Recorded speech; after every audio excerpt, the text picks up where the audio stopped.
Assalamualaikum warahmatullahi wabarakatuh. Alhamdulillahi rabbil alamin. Wabihi nasta'inu ala umurid dunya waddin. Wassalatu wassalamu ala ashrafil anbiya'i wal mursalin Sayyidina wa maulana Muhammadin wa ala alihi wa sahbihi ajma'in. Amma ba'd. Bapak Ibu jamaah pengkajian duha Masjid Agung At-Tin yang dirahmati Allah Subhanahu wa taala. Pertama-tama marilah kita panjatkan puja dan puji syukur kehadirat Allah Subhanahu wa taala atas segala rahmat dan karunia yang dianugerahkannya kepada kita sekalian, sehingga kita sampai pada hari ini dalam keadaan sehat walafiat. Semoga di hari-hari berikutnya rahmat, karunia dan nikmat itu tetap Allah limpahkan kepada kita sekalian.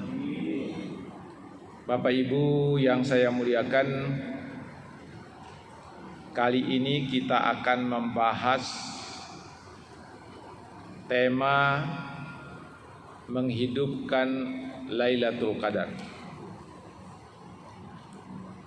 Menghidupkan Lailatul Qadar. Bapak Ibu yang saya muliakan, Lailatul Qadar itu berarti malam kemuliaan. Malam kemuliaan. Lailah artinya malam, Al-Qadru itu adalah kemuliaan. Bisa juga Al-Qadru itu kehormatan. Bisa juga Qadru itu kemampuan.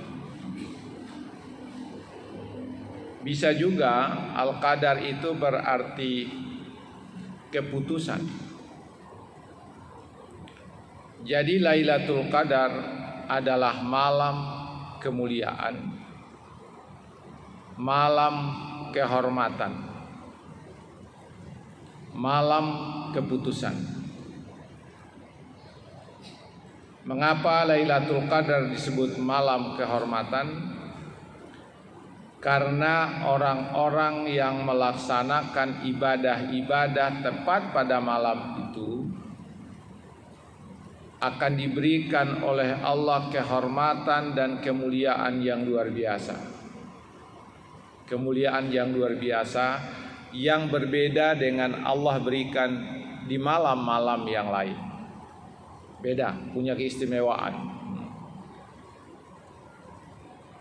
Kemudian Lailatul Qadar itu juga berarti malam keputusan, di mana Allah menentukan keputusannya pada malam itu untuk setiap manusia. Karena itulah Bapak Ibu, kalau pada malam itu Bapak Ibu bermohon kepada Allah untuk mengubah keputusannya, untuk mengubah kadarnya yang sebelumnya telah ditentukan oleh Allah, maka Allah akan mengubah keputusan itu. Bapak Ibu, saya punya keyakinan, yakin betul saya, doa itu bisa mengubah kadar Tuhan. Bisa. Yang kedua, doa itu bisa mengubah qada Tuhan. Qadar Tuhan itu, ibu-ibu dan bapak-bapak sekalian, adalah rencana Tuhan. Dulu ketika saya berada di dalam kandungan, dalam rahim ibu saya, Allah sudah tentukan berapa? Ada 3 kan? Yang pertama apa? Umur. Yang kedua apa? Jodoh. Yang ketiga apa? Kematian, ajal. Saya punya keyakinan kadar-kadar yang telah direncanakan oleh Tuhan itu bisa diubah oleh Allah, tetapi melalui permohonan kita. Saya seringkali memberi contoh. Ini begitu banyak dulu waktu saya muda, gadis-gadis yang mau sama saya.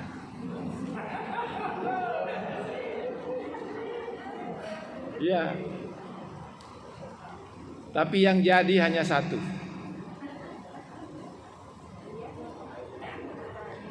Ketika saya melihat wanita ini adalah wanita yang bisa membahagiakan saya berdoa kepada Allah, ya Allah, percepatlah pernikahan saya dengan perempuan yang ini. Ya kan? Karena inilah dalam pandangan saya perempuan yang bisa membahagiakan saya. Allah kabulkan. Allah kabulkan dan kawinlah dengan istri yang sekarang. Kalau mungkin saya berdoa lagi, ya Allah, jodohkan lagi saya satu lagi dengan yang lain. Tapi saya tidak pernah berdoa.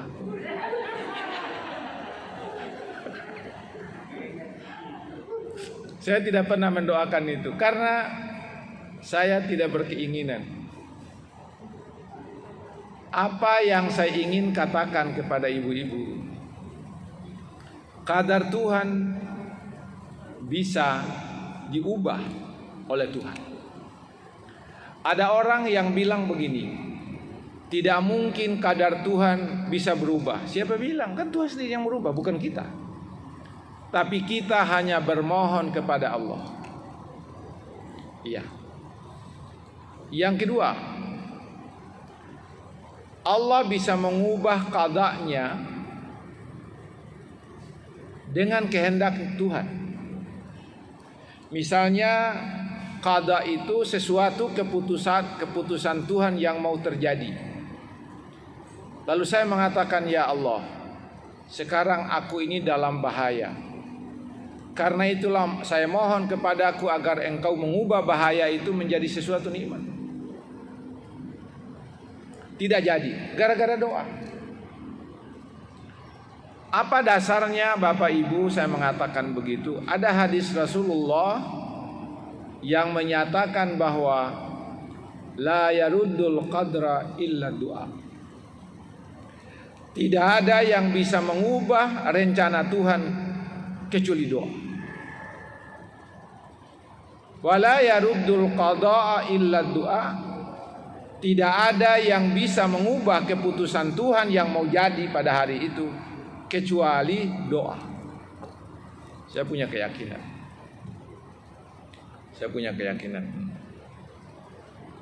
Dulu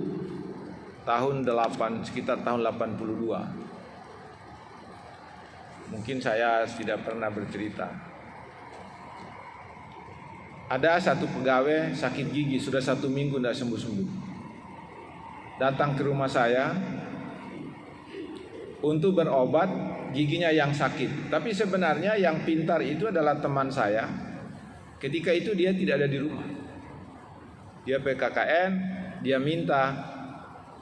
dia datang untuk diobati oleh teman saya itu. Tapi dia tidak ada. Hanya apa, dipaksa saya. Pendeknya Pak Tip, saya tidak mau pulang kalau tidak diobati. Loh, saya kan tidak tahu yang begitu. Tapi mungkin Tuhan ingin memberikan kemampuan ini kepada saya.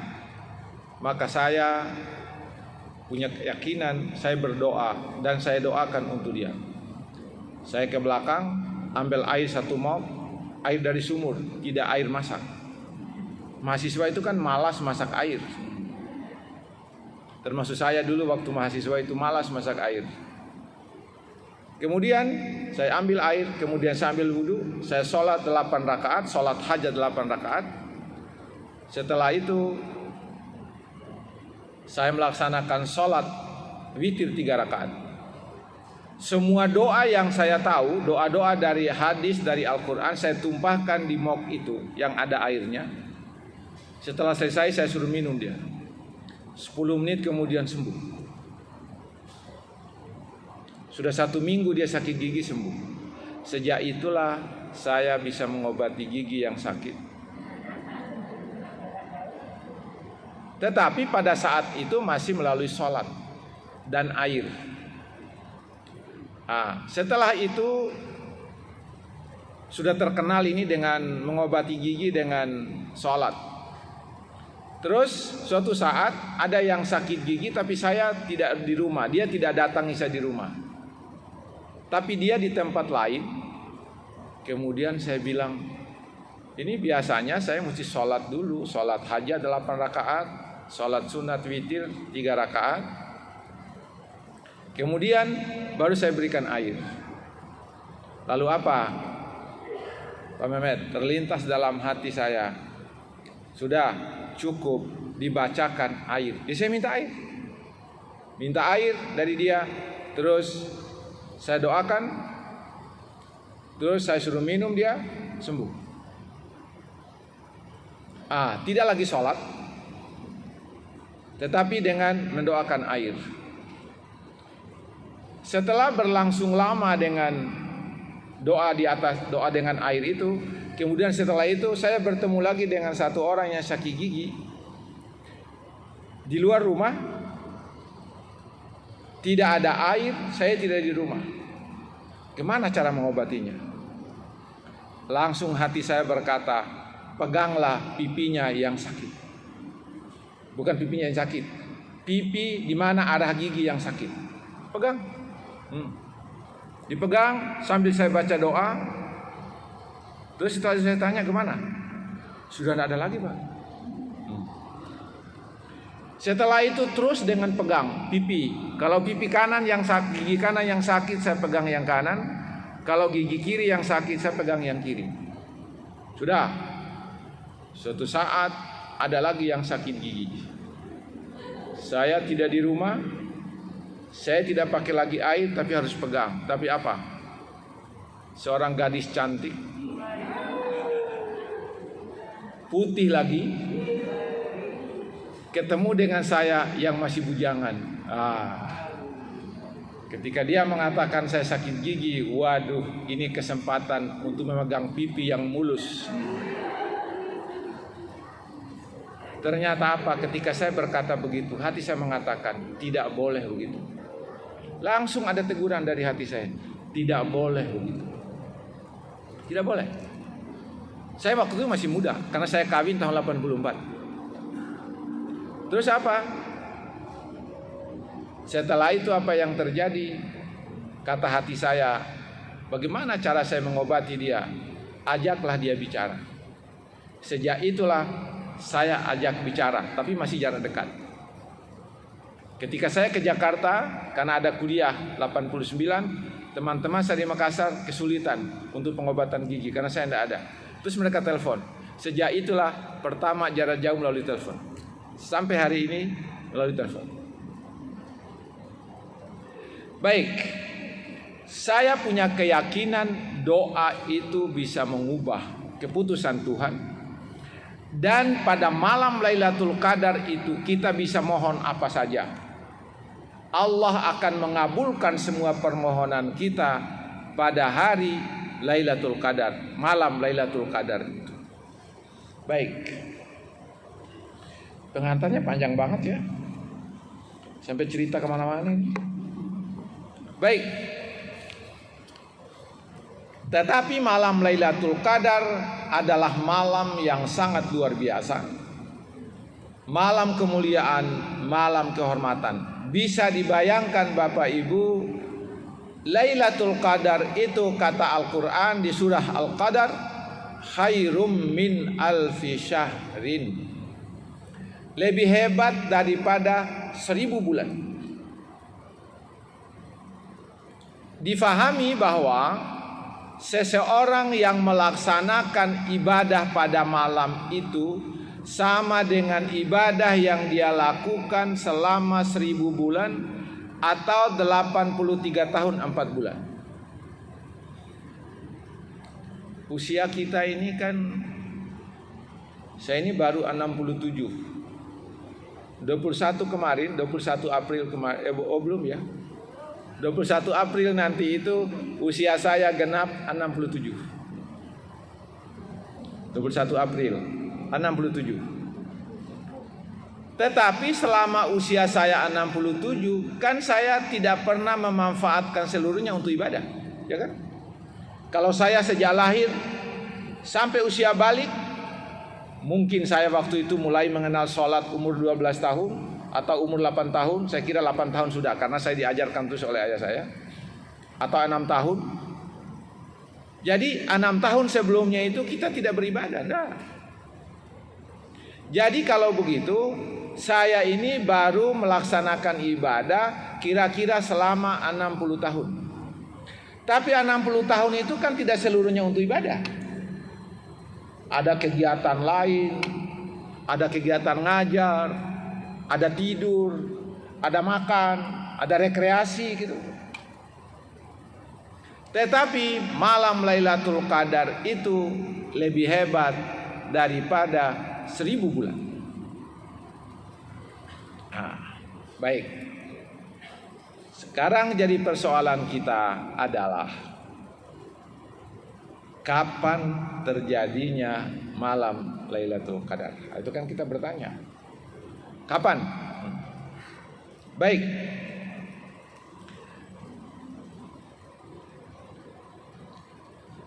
Semua kaum muslimin sepakat bahwa Lailatul Qadar pasti terjadi. Akan tetapi tentang saat dan waktu terjadinya terdapat perbedaan pendapat para ulama. Artinya apa? Lailatul Qadar itu tidak hanya terjadi pada saat turunnya Al-Quranul Karim, tapi kata para ulama terjadi pada setiap bulan Ramadan. Termasuk Ramadan bulan ini akan terjadi Lailatul Qadar, cuma kita belum tahu tanggal berapa. Oke. Walaupun ada yang berpandangan Lailatul Qadar itu hanya terjadi pada malam itu, pada malam saat turunnya Al-Quranul Karim. Tapi pada umumnya ulama mengatakan itu terjadi setiap bulan Ramadan. Baik. Kapan Lailatul Qadar itu terjadi? Rasulullah dalam sebuah ceramahnya mengatakan begini: Iltamisu Lailatul Qadri fil ashril awair. Carilah oleh kalian wahai para sahabatku Lailatul Qadar itu pada malam ke-10 yang terakhir. Mendengar kalimat itu, ada sahabat yang bertanya, ya Rasulullah, kira-kira malam keberapa? Kata Rasulullah, carilah pada malam-malam ganjil. 21, 23, 25, 27, 29. Berarti apa Bapak Ibu? Kita akan berbeda mencari tanggal ganjil. Karena apa? Kita memulai puasa berbeda kan? Ya. Yang mulai hari Sabtu hitung. Ya. Yang mulai hari Ahad hitung. Jangan bersandar kepada yang, kalau yang Sabtu puasanya jangan bersandar pada hitungan yang Ahad, jangan. Hitungnya pada malam-malam ganjil 21, 23, 27, 25, 27, 29. Baik. Umumnya para ulama mengatakan bahwa pada umumnya Lailatul Qadar itu terjadi pada tanggal 27 Ramadan. Ini pengalaman pribadi para ulama. Siapa tahu turunnya 21. Siapa tahu turunnya 23. Siapa tahu turunnya tanggal 25. Silakan.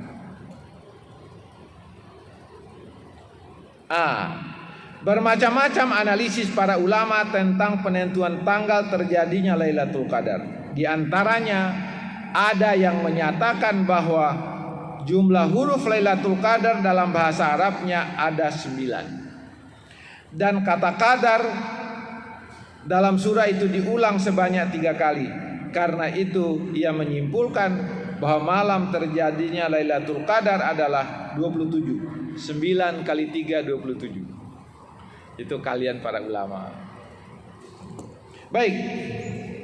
Kalau Imam Syafi'i punya pengalaman, Imam Syafi'i mengatakan, saya lebih condong Lailatul Qadar terjadi pada tanggal 21 atau tanggal 23. Berarti Imam Syafi'i pernah mengalami itu.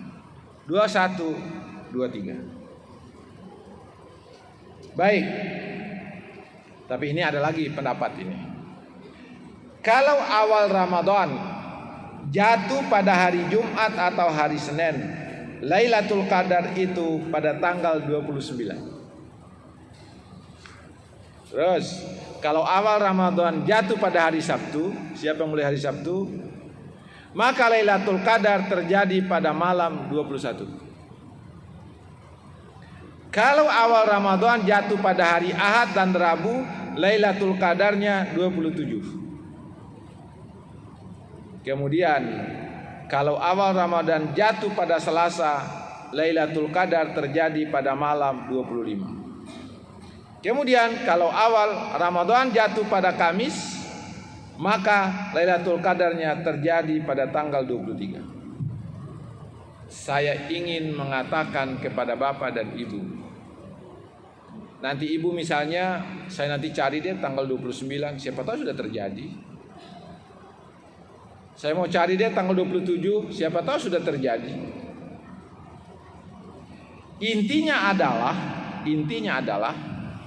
bahwa kita diperintahkan oleh Rasulullah sallallahu alaihi wasallam untuk menghidupkan malam-malam ganjil yang terdapat pada 10 hari terakhir bulan Ramadan.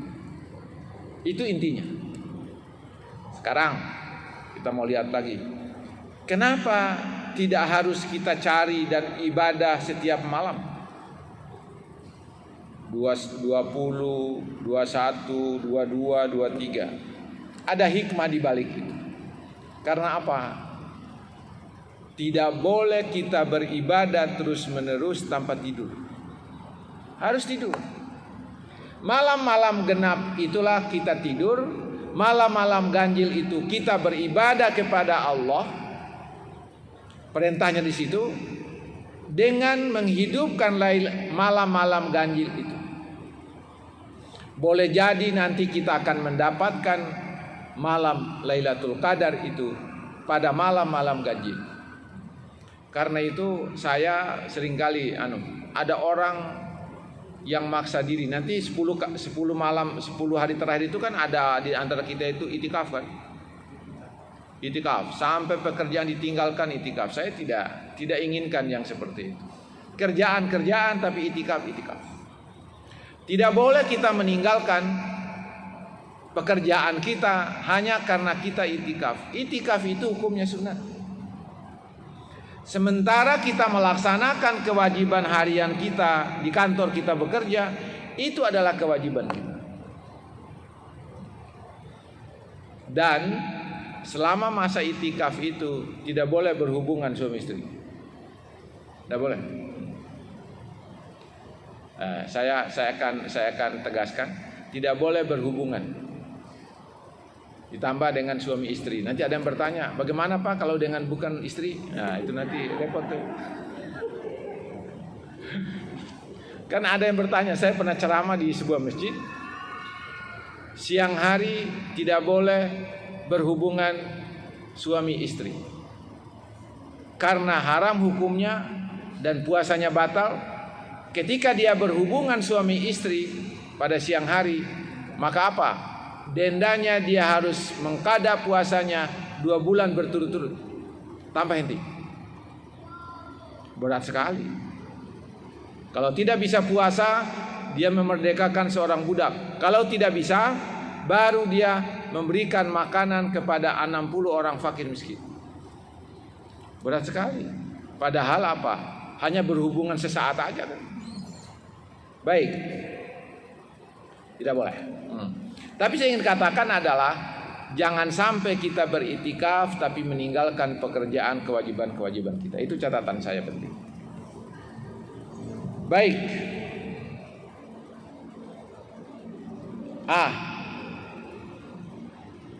Ada beberapa hadis Rasulullah yang menyatakan tentang Lailatul Qadar itu. Hadis yang pertama yaitu riwayat Bukhari dari Ibnu Umar. Ibnu Umar ini anaknya Sayyidina Umar. Dari Ibnu Umar radhiyallahu anhu bahwa sesungguhnya beberapa orang sahabat Rasulullah pernah melihat Lailatul Qadar itu di waktu tidur mereka. Pada malam ke-7 terakhir. Berarti 27 Ramadan. Lalu Rasulullah bersabda, aku melihat juga apa yang kalian lihat dan itu terjadi pada malam ke-7 terakhir, yaitu 27 Ramadan. Rasulullah menyaksikan Lailatul Qadar itu pada bulan Ramadan tanggal 27. Siapa yang ingin mencarinya, kata Rasulullah, maka carilah pada malam ke-7 terakhir itu, yaitu 27 Ramadan. Ada lagi hadis yang lain dari Bukhari juga, tapi dari Aisyah. Aisyah mengatakan bahwa Rasulullah SAW bersabda, carilah Lailatul Qadar itu pada malam-malam ganjil dari 10 terakhir Ramadan. 21, 23, 25, 27, 29. Ada beberapa hadis lain lagi yang sama. Dari Anas bin Malik, sesungguhnya Rasulullah sallallahu alaihi wasallam iltamisuha fil ashril awahir fi tasiatin wa sabiatin wa khamisatin.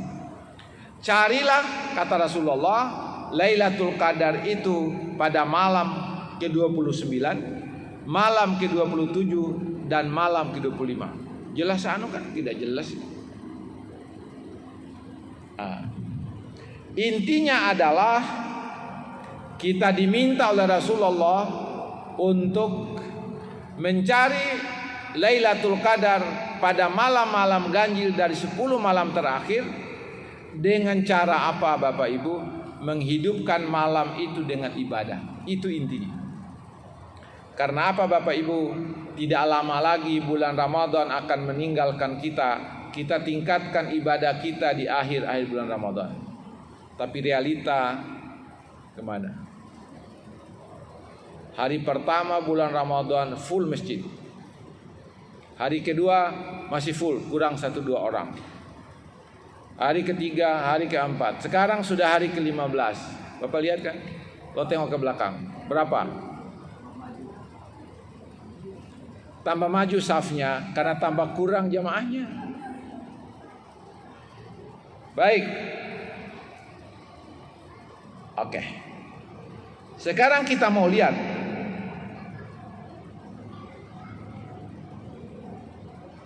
Lailatul Qadar itu katanya itu bisa terjadi pada malam ke-21, malam ke-23, malam ke-25, malam ke-27, malam ke-29, di akhir malam Ramadan.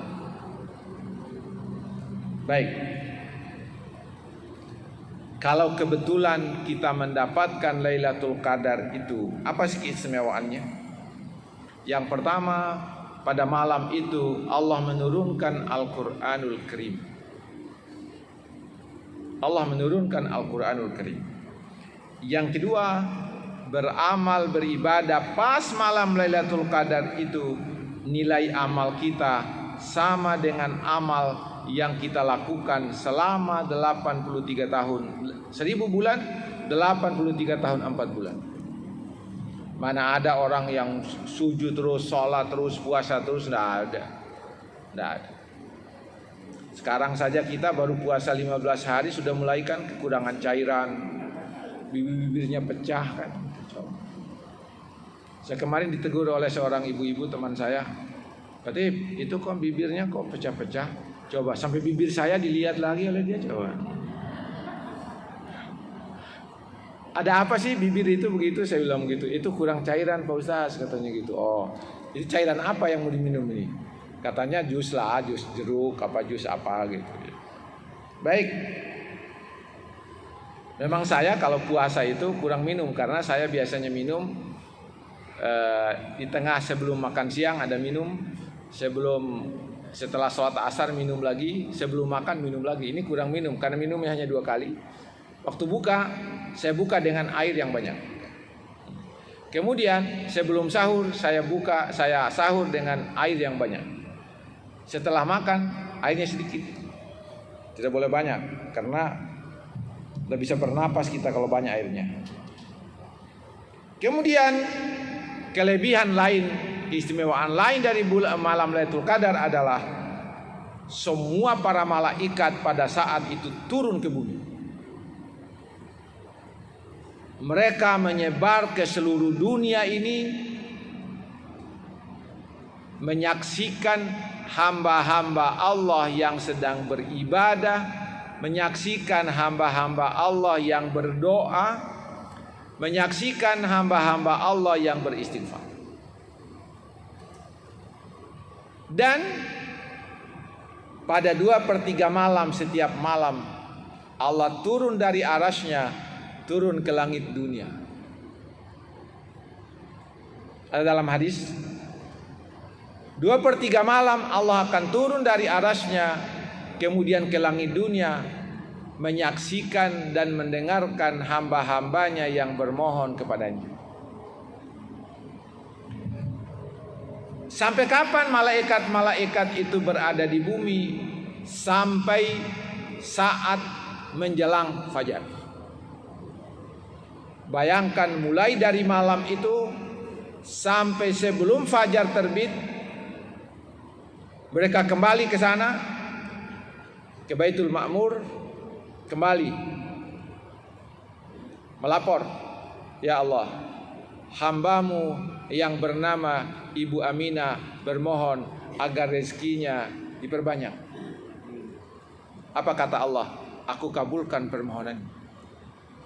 Ada yang Ibu Aminah di sini? Masya Allah, tidak ada satupun nama Aminah dari ibu-ibu. Ada Zubaidah, ada Rahmatiyah, ada Atiyah. Yang saya hafal nama itu bukan main-main, khusus itu. Khusus orang-orang yang punya memori dengan saya gitu.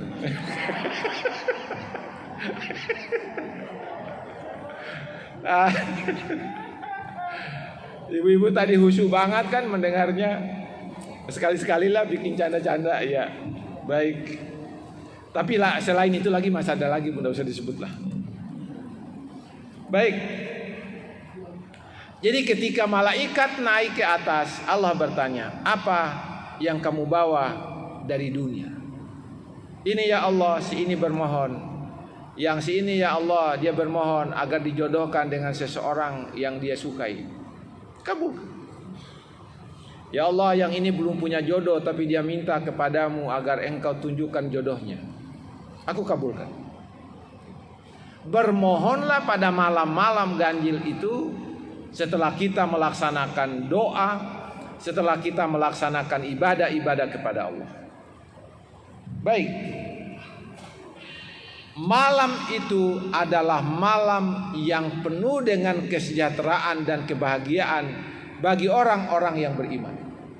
Malam itu adalah malam kebahagiaan bagi orang-orang yang beriman.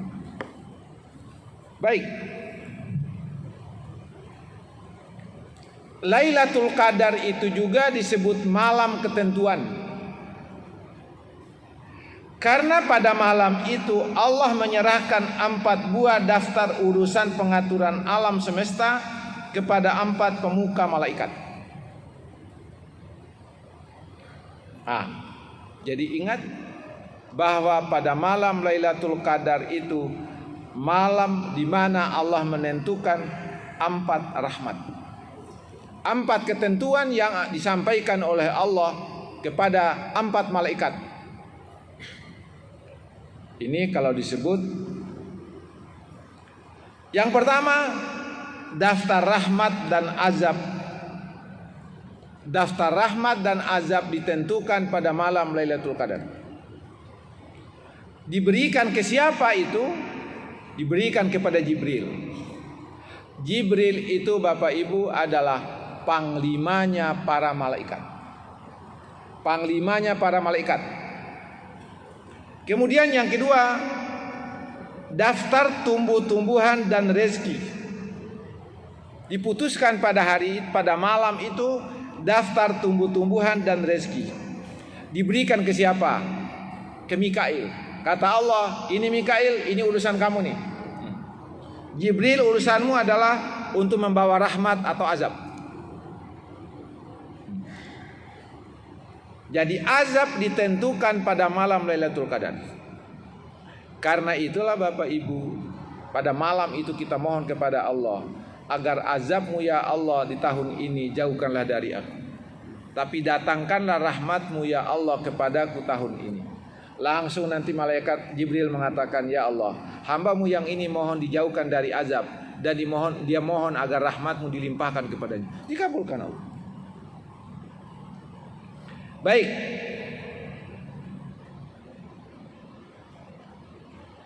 Daftar hujan. Daftar hujan, daftar angin, dan daftar bencana alam kepada malaikat Israfil. Israfil yang punya urusan. Mau angin kencang, mau hujan kencang, mau hujan yang luar biasa, itu urusannya Israfil. Kemudian bencana alam, Israfil semua punya urusan. Karena itulah Bapak Ibu, pada malam-malam ganjil itu kita mohon kepada Allah, ya Allah, pada malam ini aku berdoa kepadamu, aku menyembahmu dengan ibadah-ibadahku ya Allah. Maka untuk tahun ini nanti turunkanlah rahmatmu kepadaku, turunkanlah hujanmu kepadaku menjadi rahmat. Jauhkanlah aku ya Allah dari bencana alam. Jauhkanlah aku ya Allah dari musibah-musibah. Jauhkanlah ya Allah dari azabmu ya Allah. Mohon kepada Allah. Ini yang paling seru. Pada malam Lailatul Qadar ditentukan ajal. Ditentukan. Kita semua di sini ajal kita yang mati sebelum malam ganjil nanti berarti ajalnya ditentukan oleh Allah Ramadan yang lalu. Sekarang nanti pada malam-malam Lailatul Qadar yang berikut kita berdoa kepada Allah agar kita dipanjangkan umur oleh Allah. Daftar ajal.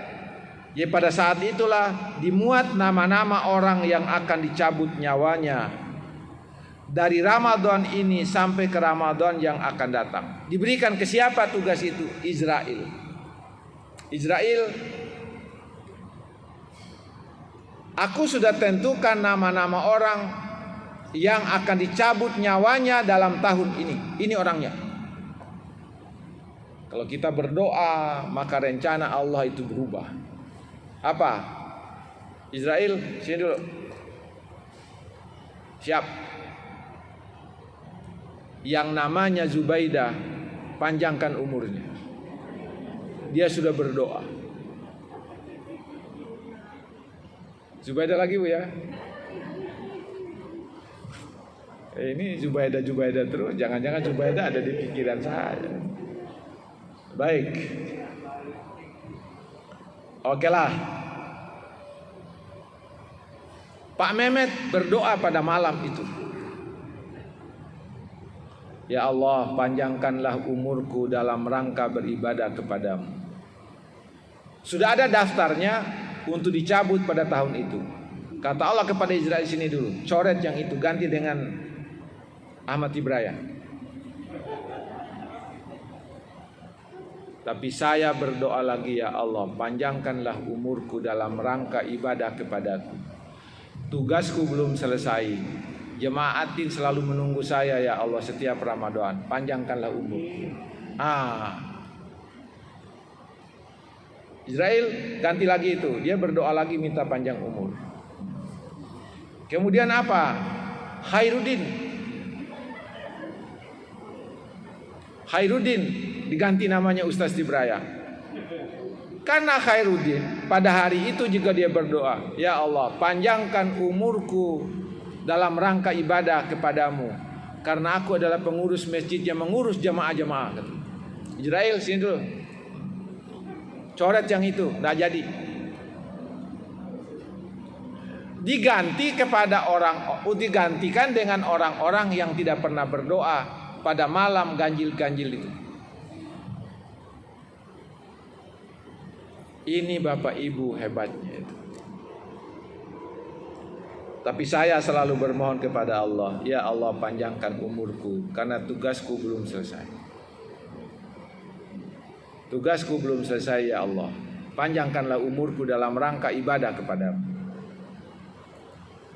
Baik. Lailatul Qadar juga disebut malam yang sempit. Malam yang sempit, Bapak Ibu. Karena pada malam itu bumi ini penuh sesak dengan para malaikat. Jadi bumi menjadi sempit karena penuh dengan malaikat. Malaikat ketika itu semua turun ke bumi untuk memberikan ucapan selamat. Salamun hiya hatta matla'il fajri, kata Allah dalam Al-Quran. Dan apa? Ketika mereka turun, mereka memintakan ampun atas dosa-dosa orang-orang yang beribadah pada malam-malam itu.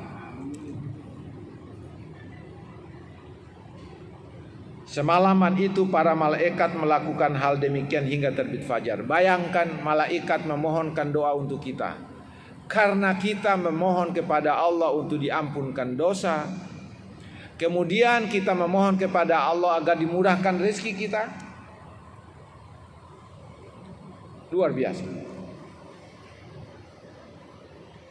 Ketika fajar malam Lailatul Qadar akan terbit, menurut Imam Fakhrul Razi, Jibril berseru kepada para malaikat. Jibril sebagai panglima dari para malaikat itu berkata, hai para malaikat, berangkatlah. Maksudnya naiklah kembali. Sekarang sudah mau terbit fajar, kalian kembali ke markasmu kalian.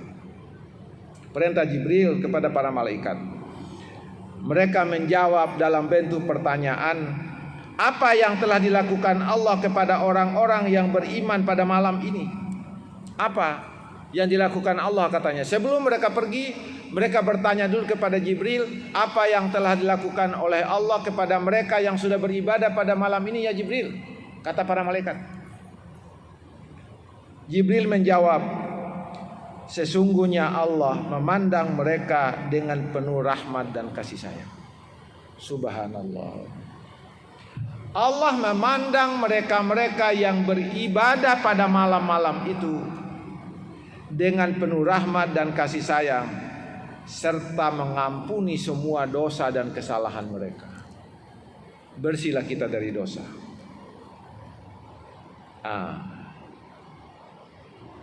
Apa yang terjadi pada malam itu, Bapak Ibu, luar biasa. Semua dosa kita diampuni oleh Allah. Dosa kita yang lalu diampuni oleh Allah. Itulah sebabnya Bapak Ibu, pada malam itu jangan lupa sholat taubat, agar dosa besar yang masih tersisa dari kita dihapuskan Allah.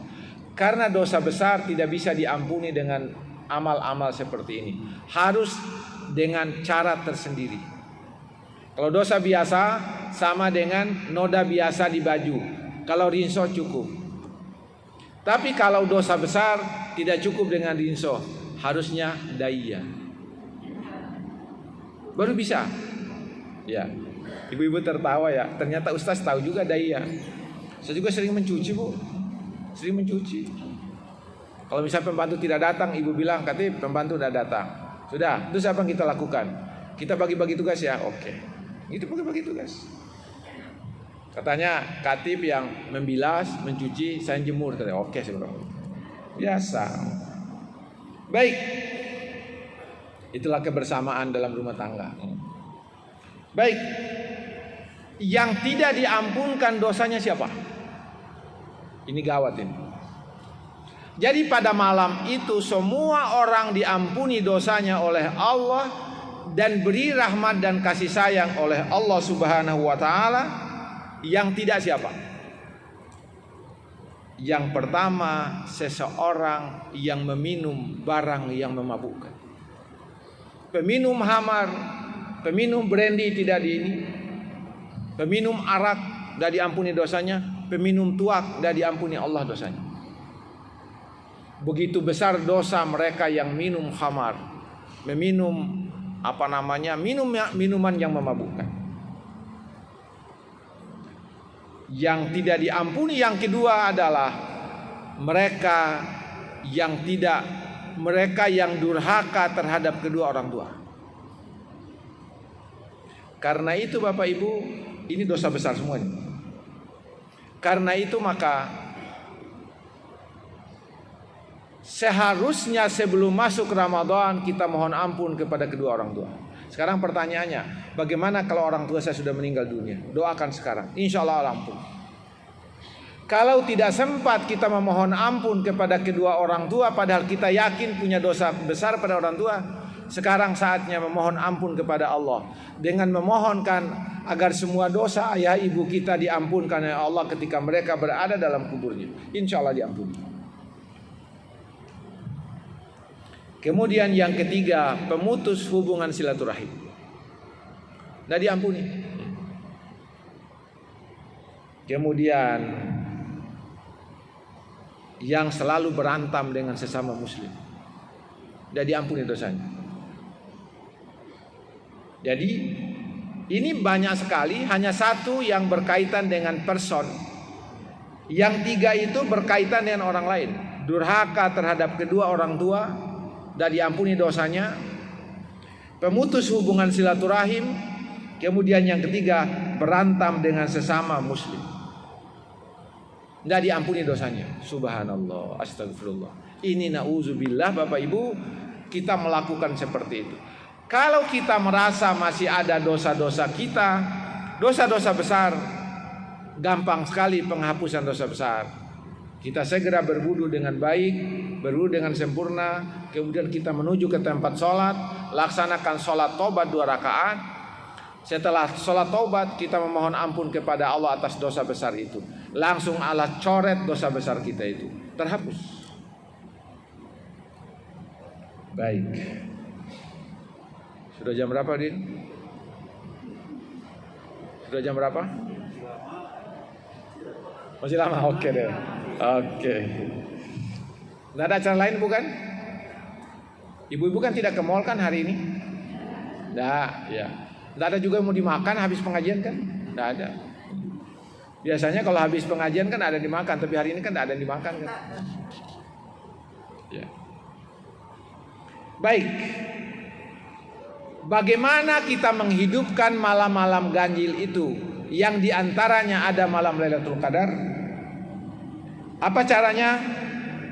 Adalah dengan melaksanakan berbagai ibadah sunnah.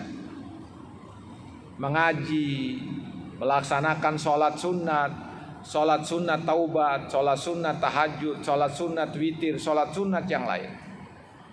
Sholat sunat taubat. Kalau sudah pusing dengan nama sholat, sudah habis kayaknya sholat sunat yang saya tahu saya sudah lakukan. Tahajud sudah. Kemudian sholat taubat sudah. Sholat tasbih sudah. Sholat apa lagi? Habis. Tidak ada lagi sholat yang saya hafal. Lakukanlah sholat 2 rakaat. Sholat yang tidak punya nama. Usalli raka'ataini sunnatan lillahi ta'ala. Aku berniat melaksanakan sholat sunat 2 rakaat. Tidak punya nama sholat ini. Sholat. Tetapi kalau ingin kita lakukan sholat-sholat itu, maka laksanakanlah sholat tahajud. Bisa 8, bisa lebih 8. Silakan. Sholat witir bukan hanya 3, bisa lebih. Yang penting jumlahnya ganjil. Jangan ada genap. Bisa 3, bisa 5, bisa 7, bisa 9. Tapi kalau sudah habis nama-nama sholat, laksanakanlah sholat sunat biasa, sholat sunat yang tidak punya nama.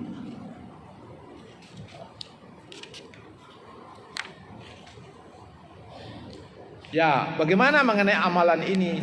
Kata Rasulullah SAW, barang siapa yang bangun melaksanakan doa, zikir dan sholat pada malam Lailatul Qadar dengan penuh keimanan dan mengharapkan keridhaan Allah, akan diampuni oleh Allah semua dosanya, tidak tersisa sedikit. Jadi kita bangun untuk melaksanakan qiyamul lail, untuk melaksanakan sholat tahajud, untuk melaksanakan sholat yang lain, kita mengaji, kita membaca Al-Quran, maka kata Rasulullah dalam hadisnya itu, diampuni semua dosanya. Di hadis yang lain, siapa yang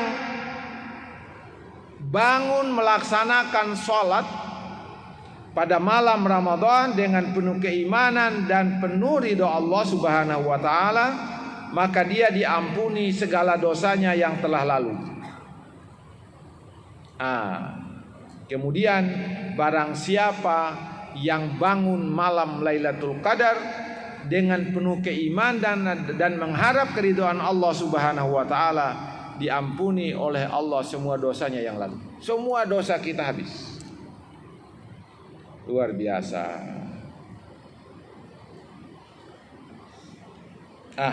Baik. Karena itu maka saya sebutkan secara sederhana apa yang kita lakukan pada malam Lailatul Qadar untuk menghidupkan itu. Yang pertama, laksanakan sholat tarawih. Ini biasa. Kemudian melaksanakan sholat tahajud. Ini sholat tahajud ini saya mau jelaskan. Ada yang bilang sholat tahajud harus dilakukan setelah tidur. Tidak harus. Tidak harus. Kalau misalnya bapak ibu pusing dengan urusan rumah tangganya ibu, sampai tidak bisa tidur. Aku udah bisa tidur nih, saya pusing memikirkan rumah tangga saya nih, pusing. Mau sholat tahajud, tidak bisa karena kata harus tidur dulu. Tidak harus tidur. Pengennya kalau sudah lewat 2/3 malam, silakan sholat. Daripada memikirkan sesuatu. Saya itu Bu punya resep hidup begini. Kawan-kawan saya itu selalu bilang begini, berarti apa sih resep hidupnya kok segar terus, ceria terus, tidak pernah seperti tidak ada masalah. Saya bilang begini, kalau saya menghadapi masalah, saya bilang aja, alhamdulillah Allah kasih masalah. Tapi tidak lama lagi nanti masalah itu pergi kan, hilang. Kalau kita pusingi masalah, itu bermasalah juga itu. Kita jadi pusing, masalahnya bertambah kan. Kalau kita menghadapi masalah, kita bilang biasalah itu, tidak akan pernah tidak ada masalah, selalu ada. Tetapi kan antara masalah dengan nikmat itu kan sedikit sekali, tipis sekali. Karena itu saya lebih condong mengatakan, jalani hidup dengan kesabaran, dengan kesyukuran. Sabar menghadapi ujian, sabar menghadapi cobaan, sabar menghadapi hal-hal yang tidak menyenangkan. Tetapi nanti ketika ada hal yang menyenangkan, syukurlah terhadap hal yang menyenangkan itu. Insya Allah. Makanya saya Bu selalu ditanya oleh kawan-kawan, apa sih rahasia seperti ada wirid tertentu nggak? Enggak. Kita menjalani hidup. Mengapa? Ibu-ibu, saya ingin tunjukkan kepada ibu-ibu. Kan kalau diri kita sendiri ini kan masalah. Ketika kita kawin lagi dengan seorang perempuan, dia juga bermasalah. Ketika saya kawin dengan istri saya, itu sudah bertemu 2 masalah yang banyak kan. Setelah punya anak 1, sudah 3 masalah. Sudah punya anak yang kedua, sudah 4 masalah. Jadi hidup ini tidak pernah lepas masalah. Cuma bagaimana cara kita menghadapinya. Itu. Bagaimana cara kita menghadapi masalah, itulah yang penting. Kita berusaha dengan semaksimal mungkin untuk menyelesaikan masalah itu dengan penuh kesabaran. Baik. Apalagi kalau misalnya kita banyak pekerjaan, banyak tugas. Saya Bu, rata-rata setiap hari itu tugas minimal 2. Kemarin itu luar biasa, mulai pagi sampai malam ada 4. Hari sebelumnya ada 3, hari sebelumnya. Jadi jadwal saya Bu, kalau saya buka, dalam sehari ada 3, kadang-kala ada 4, bingung. Iya. Untungnya yang diurus rumah tangga itu tidak banyak, hanya 1 doang. Kalau 2 pasti banyak masalahnya. Kalau 3 pasti banyak masalahnya lagi kan Bu.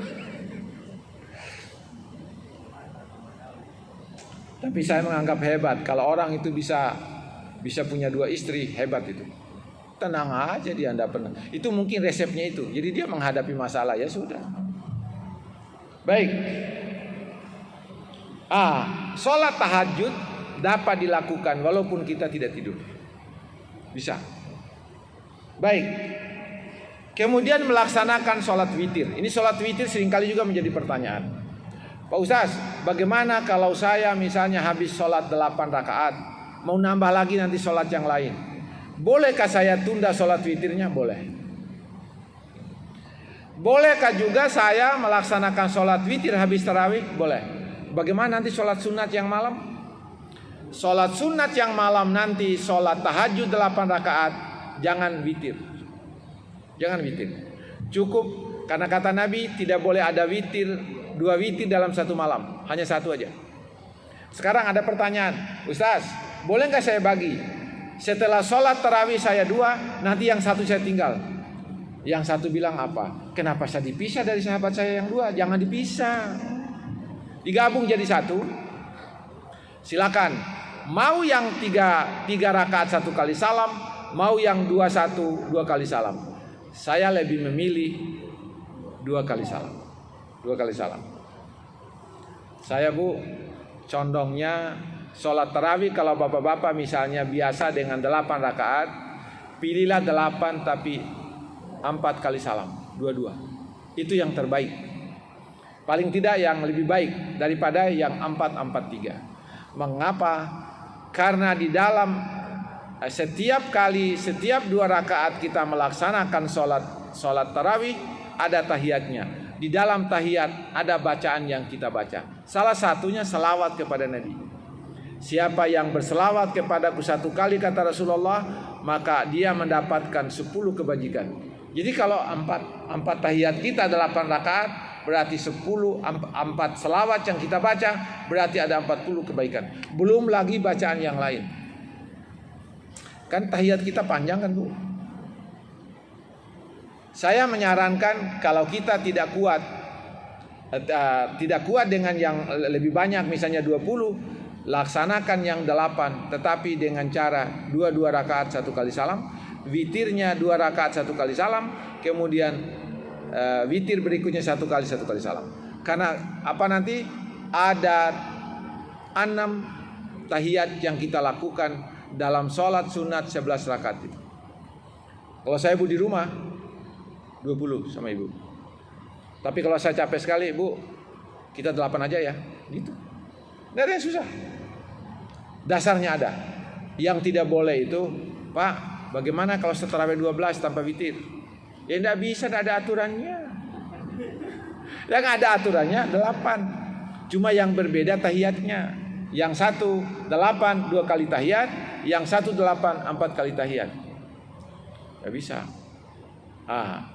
Misalnya lagi, Pak, bisa nggak saya itu hanya 4 rakaat saja? Ya nggak bisa, aturannya 8. Nggak bisa. Karena itu dalam hal khilafiyah kita lebih memilih mana yang lebih menguntungkan. Saya Pak sudah pintar memilih yang begitu. Misalnya orang perdebatkan tarawih 8 yang benar itu ada hadisnya 8 2 kali salam. Ya ada lagi hadis yang lain. Nah, kemudian Yang 23 itu udah ada hadisnya. Ada hadisnya. Ya, ada hadisnya. Kita tinggal milih. Maka saya biasa mengatakan begitu. Yang 8 rakaat itu sholat tarawih yang baik dan sempurna. Yang 8 rakaat 2 rakaat 1 kali salam itu adalah yang lebih baik dan lebih sempurna. Yang 20 rakaat yang paling baik, paling sempurna. Tinggal kita milih. Yang tidak boleh tidak tarawih. Yang tidak boleh tidak tarawih. Harus tarawih. Wah, di rekaman saya ini sudah 1 jam kita bicara. Nah, apalah. Ya, tidak apa-apalah. Bentar lagi. Kita tuntaskan ini. Sholat witir. Boleh sholat witir setelah sholat tarawih, tapi nanti malam ketika tahajud tidak boleh sholat witir lagi. Kenapa? Sholat witir itu adalah penutup sholat sunat. Menutupnya itu untuk sholat sunat tertentu. Jadi sholat tarawih yang kita laksanakan pada waktu setelah isya itu ditutup dengan witir. Nanti malam tidak usah witir lagi. Kalau mau kita undur boleh. Nanti setelah semua sholat sunat yang kita lakukan baru witir. Boleh. Karena dulu pernah ditanya oleh Rasulullah, ya Umar, kamu sholat witirmu kapan? Saya Rasulullah setelah nanti malam baru saya witir. Abu Bakar, engkau kapan sholat witirnya? Saya Rasulullah setelah isya, setelah sholat witir yang itu, setelah sholat tarawih. Dua-dua kalian hebat. Yang Abu Bakar hebatnya karena tidak mau menunda. Yang Umar hebatnya apa? Dia harus bangun lagi untuk laksanakan witir nanti malam kan? Hebat kata Rasulullah. Baik. Sholat witir, membaca Al-Quran. Ini kita seringkali memandang membaca Al-Quran dan menyentuh Al-Quran. Ada yang bilang menyentuh Al-Quran itu tidak bolehlah tidak punya wudu. Boleh. Tapi saya melihat banyak ulama yang mengatakan apabila kita menyentuh Al-Quran maka harus dengan wudu. Kenapa kita mau pelit sama wudu, Bu? Kalau kita berwudu 1 kali hanya untuk membaca Al-Quran dan memegang Al-Quran, maka semua dosa anggota badan kita sudah terhapus kan? Sudah saya jelaskan. Kenapa susah? Berwudu itu hanya waktu beberapa menit saja itu. Berwudu dulu baru menyentuh Al-Quran. Atau kalau tidak menyentuh Al-Quran, kita mengaji, lebih afdal kita mengaji dalam keadaan berwudu. Ulama berbeda pendapat, Pak. Al-Quran itu yang mana sih? Al-Quran itu adalah mushaf yang di dalamnya hanya ada bahasa Al-Qurannya saja. Kalau ada tafsirnya oleh ulama, tidak diharuskan untuk dengan wudu. Misalnya kita membaca kitab tafsir ini, Al-Quran dan terjemahnya. Kata para ulama, boleh menyentuh ini tanpa wudu. Tetapi kalau menyentuh Al-Quran itu sendiri tidak ada tulisan lain, tidak ada tafsirnya, maka harus dengan wudu. Sekarang bagaimana kita memegang tafsir Al-Quran? Di situ ada ayatnya, di situ ada tafsirnya. Boleh kata para ulama yang berpegang kepada berwudu tadi itu, boleh memegang itu karena dia ada tafsirnya, ada ayat Al-Qurannya. Tapi ketika kita menyentuh mushaf yang hanya ada Arab Al-Qurannya saja, maka kata mereka harus dengan wudu. Intinya Bapak Ibu, kita berwudu senantiasa. Saya Bu terus terang aja sudah menjadi kebiasaan saya. Kalau saya bangun tidur, kita kan bangun tidur hanya cuci muka doang kan. Tapi saya berwudu. Bangun, biasanya kalau saya bangun setelah terjaga dari tidur, sudah lihat dulu kiri kanan, gerakan dulu badan. Itu ternyata itu ilmu kesehatan. Karena apa kata para ahli kesehatan? Pada saat kita tidur, itu semua darah yang ada di badan ini terpusat di jantung. Di kepala kurang, di kaki kurang. Kalau sudah mulai kita sadar, maka terbagilah darah itu ke otak, terbagilah darah itu ke bagian kaki. Itulah kata mereka sebabnya banyak orang yang terjatuh pada malam bangun dari tidurnya langsung kamar mandi. Sebenarnya bukan karena terpeleset kaki dah. Karena apa? Kestabilan tubuhnya belum sehingga dia terasa kunang-kunang dan terjatuh. Kata para dokter, bangun terjaga dari tidur, berhenti sebentar, kira-kira beberapa detik, sadarkan diri. Saya biasanya membaca di situ doa bangun tidur.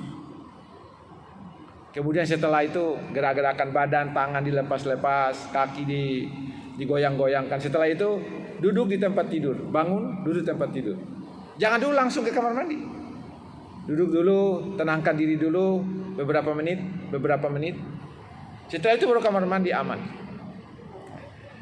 Bapak Ibu seringkali kalau kamar mandi yang Bapak pakai seringkali dipakai mencuci, perlu hati-hati. Karena boleh jadi situ ada air sabun yang masih tersisa dan Bapak masuk ke situ kakinya terpeleset hanya gara-gara apa? Air sabun yang tertinggal dari cucian kemarin. Itu perlu waspada. Saya perhatikan betul. Kemudian kalau Bapak pakai sandal, tolong carikan sandal yang bisa merem. Jangan sampai menggunakan sandal yang licin, jangan sampai. Karena itu maka keramik yang dipakai untuk kamar mandi jangan sampai dipakai keramik yang terlalu mulus, terlalu halus. Kan itu berbahaya untuk diri kita. Carilah keramik yang kira-kira tidak terlalu mulus. Karena ada keramik yang mulus sekali dan itu berbahaya buat kita. Saya memang yang begitu itu sangat sekali kalau begitu. Setelah itu kita masuk kamar mandi, kita berwudu. Berwudu itu bukan untuk sholat, bukan. Untuk menyegarkan diri. Setelah itu kalau saya mau sholat, saya berwudu lagi. Jadi selalu ada wudu. Baik. Membaca Al-Quran, bacalah Al-Quran dengan khusyuk. Kalau bisa dengan tajwid yang bagus. Tapi kalau tidak bisa, silakan baca sesuai kemampuan. Insya Allah dikabulkan Allah. Walaupun kafnya itu dibaca kaf atau kafnya dibaca ka, silakan. Kemudian shin dibaca sin, silakan. Shin dibaca shad, silakan. Tetapi kita harus belajar betul bacaan itu supaya nanti tidak salah makna. Itu bahasa Arab itu betul-betul Misalnya kata jamilun, anta jamilun. Anta jamilun itu ha yang ada titiknya kan, Pak? Anta jamilun jim. Artinya apa itu? Engkau itu gagah. Anta jamilun pakai z, ra yang ada titiknya di atas itu apa artinya? Engkau adalah sahabatku. Beda. Ya. Jadi kita baca Al-Quran sesuai dengan tajwidnya, sesuai dengan makhrajnya. Tapi bacalah sambil mengamati. Setiap huruf yang kita baca, kita mendapatkan pahala yang luar biasa di dalam membaca itu. Bagaimana kalau kita membaca bismillah saja? Bismillahirrahmanirrahim. 19 hurufnya. Kita dapat 190. Alhamdulillahi rabbil alamin arrahmanir rahim maliki yaumiddin iyyaka na'budu wa iyyaka nasta'in sampai akhir. Berapa? Nanti Ibu hitung sendirilah berapa. Karena kata Nabi diberi contoh, barang siapa yang membaca alif lam mim. Kata Nabi, setiap huruf dia dapatkan 10, karena alif lam mim hurufnya 3, maka dia mendapatkan 30. Lalu orang mendengarkan itu, kalau begitu tak baca alif lam mim aja terus, enggak usah nyambung lah. Alif lam mim, alif lam mim, alif lam mim. Itu contoh diberikan Rasulullah. Kalau membaca satu huruf nilainya 10. Maka ibu-ibu yang sudah menghatam sekarang sudah susah menghitung berapa pahala yang didapat dari menghatam Al-Quran. Alif lam mim dzalikal kitabu la raiba fihi hudal lil muttaqin alladzina yu'minuna bil ghaibi dan seterusnya. Enak sekali. Dan itu ketika kita membaca Al-Quran, hati kita itu teduh, tenang. Karena apa? Kita sedang berdialog dengan Allah yang menurunkan Al-Quran.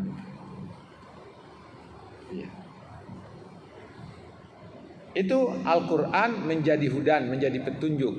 kemudian menjadi rahmat, menjadi syifaun. Ya.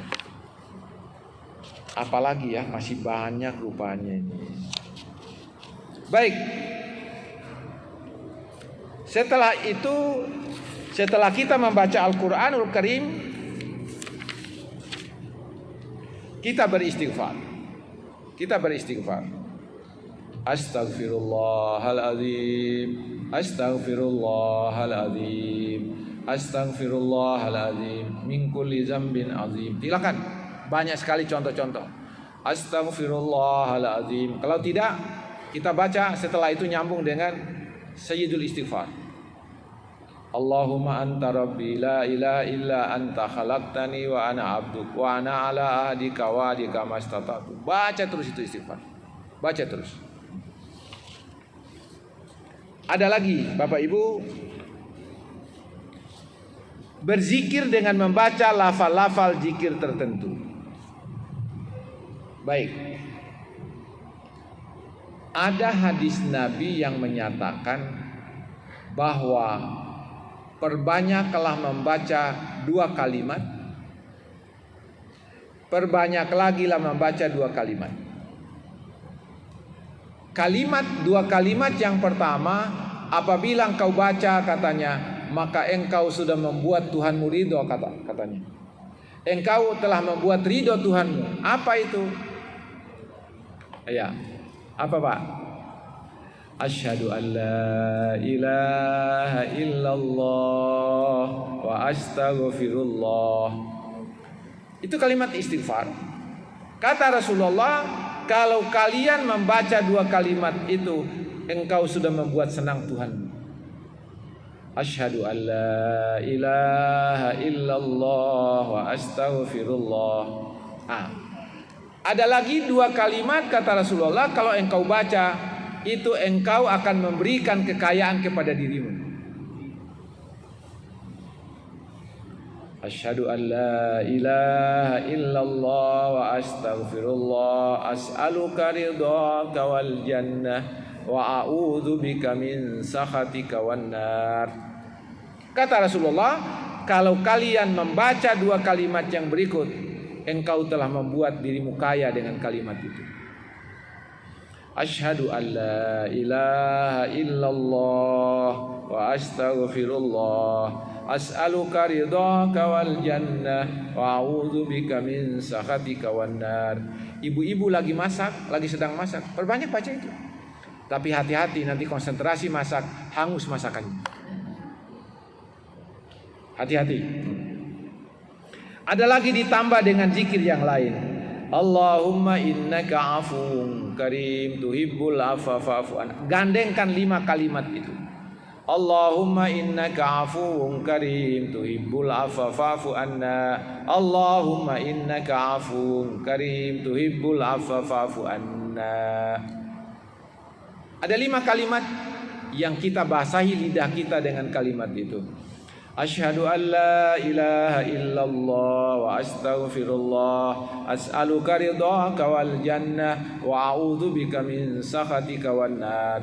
Allahumma innaka afuwun tuhibbul afwa fa'fu anna. Allahumma innaka afuwun tuhibbul afwa fa'fu anna. Allahumma innaka afuwun tuhibbul afwa fa'fu anna. Kalau istighfar tadi, astaghfirullahaladzim alladzi la ilaha illa huwal hayyul qayyum wa atubu ilaih. Taubat abdin zalim dan seterusnya. Kemudian jangan lupa baca Sayyidul Istighfar. Banyak sekali yang kita baca. Baik.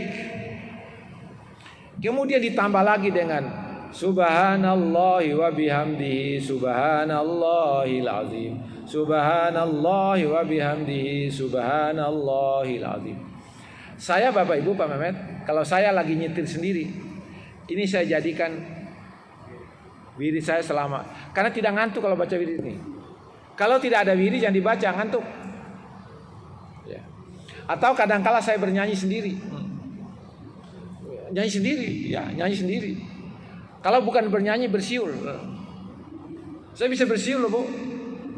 Tapi saya tidak mau berikan contoh sama ibu-ibu, tidak usah. Ya. Karena apa?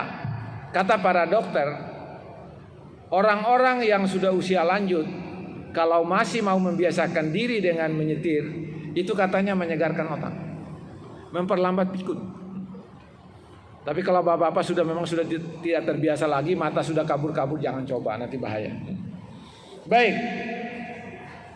Mengapa dibaca subhanallahi wa bihamdihi subhanallahil azim, subhanallah wa bihamdihi subhanallahil azim, subhanallah wa bihamdihi subhanallahil azim. Kata Rasulullah, siapa yang membaca kalimat itu 100 kali, maka semua dosanya akan terhapus, walaupun dosanya sebanyak buih di laut. Subhanallah wa bihamdihi subhanallahil azim, subhanallah wa bihamdihi subhanallahil azim. Enak dilakukan. Seperti tadi waktu saya masuk, senang sekali saya dengarkan ibu-ibu mengucapkan selawat. Selawat tadi enak sekali, selawat. Allahumma salli ala Sayyidina Muhammadin wa ala ali Sayyidina Muhammad. Sudah 10 kali kita dapatkan dari Allah. Allahumma salli ala Sayyidina Muhammadin wa ala ali Sayyidina Muhammad. Allahumma salli ala Sayyidina Muhammadin wa ala ali Sayyidina Muhammad. Banyak sekali zikir-zikir yang bisa kita baca.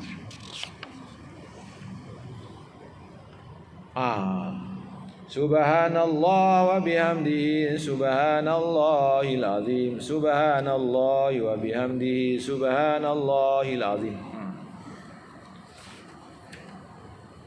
Nanti ini hadirin nanti dibagikan seperti biasa. Nanti dikopikan. Saya bawa memang ini dikopikan. Banyak sekali membaca takbir, ada semua. Mengapa saya memilih tema hari ini Lailatul Qadar? Karena kita menghadapi, kan tinggal 5 hari lagi kita sudah masuk 10 terakhir. Yang kemarin kenapa itu disampaikan keutamaan Ramadan? Karena kita mau masuk ke Ramadan. Yang ini kita mau masuk Lailatul Qadar, maka saya berikan tema Lailatul Qadar. Ini Bapak Ibu, kalau kita sudah menyampaikan ini, melakukan ini, berdoa semuanya, insya Allah senang sekali.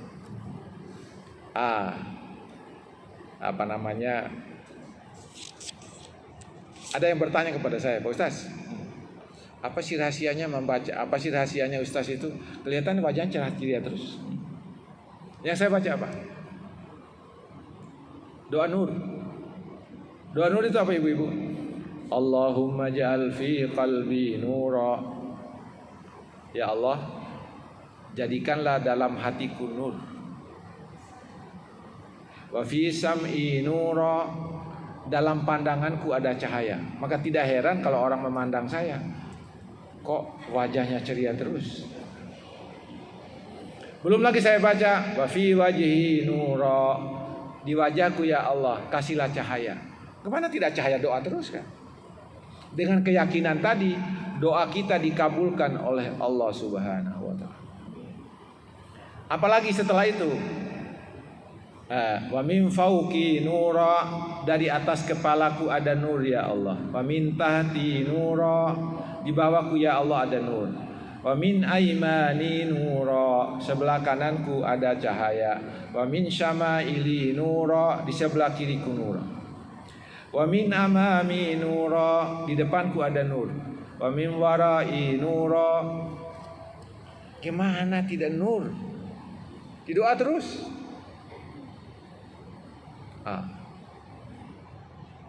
Doa nur namanya.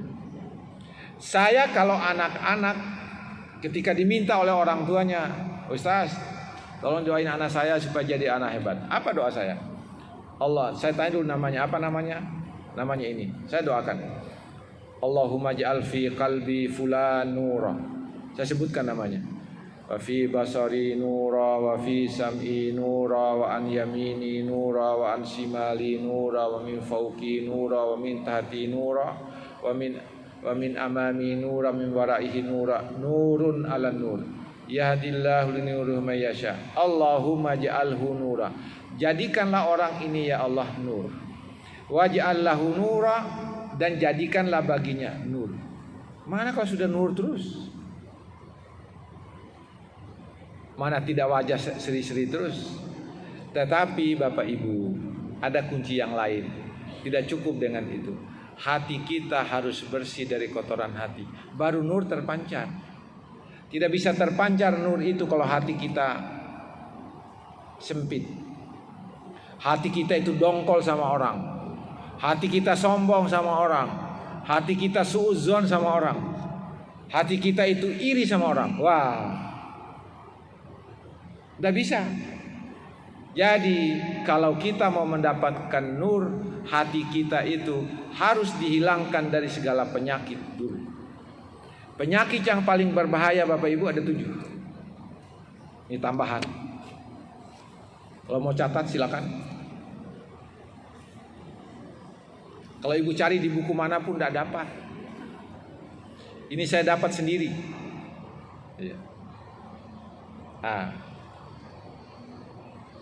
Hilangkan dari diri kita suudzon. Yang kedua, hilangkan dari diri kita sifat hasad, syirik. Kata Sundanya kan, bukan syirik tapi tanpa ye, syirik, hasad. Yang ketiga, hindari sifat sombong. Jangan pernah, apa kita mau sombongkan? Tidak ada. Ilmu yang kita miliki dari Allah, harta yang kita miliki dari Allah, tidak ada yang kita sombong. Jabatan yang kita dapat itu adalah dari Allah. Allah yang kasih kita. Keberapa? Ketiga. Sekarang keempat. Tidak boleh bohong. Bohong tidak boleh. Yang kelima apa? Suka marah-marah. Pak Mehmet ingat, suka marah-marah itu sifat hati.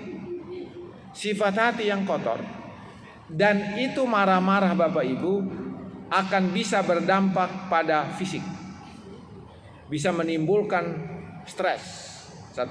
Kalau sudah stres berkelamaan, tekanan darahnya naik. Kalau tekanan darah naik bisa bahaya, stroke. Sudah habislah itu. Habis bapak-bapak selama ini marah-marah terus sih, bagaimana tidak stroke katanya marah-marah. Ya kasihan bapaknya kalau sudah dibilang begitu, sudah stres dari dulu terus bilang begitu lagi kan, janganlah. Disimpan aja dalam hati itu kalau mau marahi bapaknya. Yang kelima, yang keenam, sakit hati juga yang termasuk berat, pelit. Pelit itu Bu sakit hati. Pelit. Kemudian yang ketujuh adalah pamer, suka pamer. Suka pamer. Baru itu doang katanya pamer. Baru dapat itu sudah pamer. Kita dari dulu dapatnya, dia pamer gara-gara baru dapat gitu. Tidak boleh. Itu dalam pandangan saya, itulah sifat hati yang mengotori hati. Tidak usah 7 itu ada dalam hati, satu saja membuat hati tidak mendapat nur dari Allah. Ini kajian tasawuf ini. Kajian tasawuf larinya. Tahu nggak ibu-ibu? Saya diajarkan oleh hati saya, sifat itu adalah sifat yang sangat berbahaya. Pengobatan saya dengan sakit gigi itu ibu pernah suatu ketika tidak sembuh orang. Ada 3 orang. Yang pertama tidak sembuh. 20 menit saya tanya bagaimana Bu, sudah sembuh? Belum Pak Ustaz. Tanya lagi, belum sembuh. Subhanallah, ya Allah ada apa? Setelah itu ada lagi yang kedua, saya obati, tidak sembuh. Sampai 20 menit tidak sembuh, sampai 30 menit tidak sembuh. Subhanallah ada apa ya Allah? Yang ketiga, ada guru saya yang nelpon, saya usah tidak sebut namanya. Ada guru saya menelpon saya, ada keluarganya yang sakit gigi, saya obati. Ustaz, kita doa bersama semoga ibu sakitnya sembuh. Tidak sembuh. Setelah yang ketiga itu Bapak Ibu, qadarullah, apa? Kamu melanggar sesuatu. Subhanallah, apa ya Allah yang aku langgar? Disitulah dikasih oleh hati saya 7 itu tidak boleh ada dalam hatimu. Suudzon, hasad, sombong, marah-marah, bohong, tidak boleh. Karena itu kemampuan saya mengobati gigi dari jauh itu hilang karena ada kesombongan dalam hati, ada suudzon dalam hati. Saya tidak tahu yang mana di antara 7 itu.